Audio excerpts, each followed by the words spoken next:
इस लेक्चर में हम ईथर और उसके क्लासिफिकेशन के बारे में पढ़ेंगे। ईथर जो होते हैं हाइड्रोकार्बन की डेरिवेटिव होते हैं, जिसमें हाइड्रोजन एटम जो होता है रिप्लेस होता है एल्कोक्सी और एराइलॉक्सी ग्रुप के द्वारा। अब एल्कोक्सी ग्रुप क्या होता है? ऐसा ग्रुप जिसमें एल्काइल ग्रुप ऑक्सीजन से लगा हो उसको हम एल्कोक्सी ग्रुप बोलते हैं। एराइलॉक्सी ग्रुप से कहते हैं, एराइल मीन्स होता है बेंजीन। अगर बेंजीन से ऑक्सीजन एटम अटैच हो तो उसको हम बोल लेंगे एराइलॉक्सी ग्रुप। तो ईथर में जो होता है एल्कोक्सी या एराइलॉक्सी ग्रुप हो सकता है।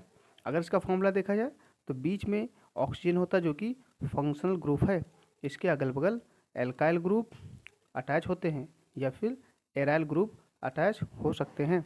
यहाँ पर CH3 लगा है, CH3 जो हो सकता है मेथाइल ग्रुप और एथाइल ग्रुप हो सकता है।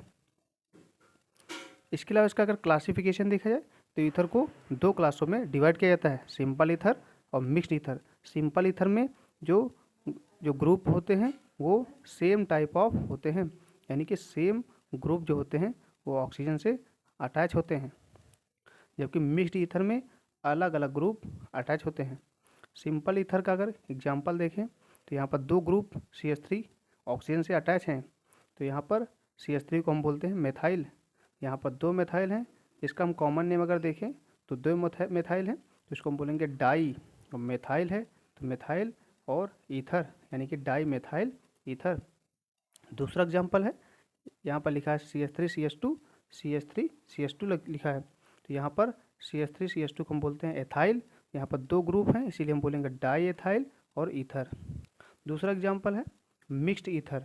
मिक्स्ड मीन्स होता है अलग अलग ग्रुप पाए जाएँ, एक साइड में एथाइल ग्रुप है, दूसरी तरफ मेथाइल ग्रुप है।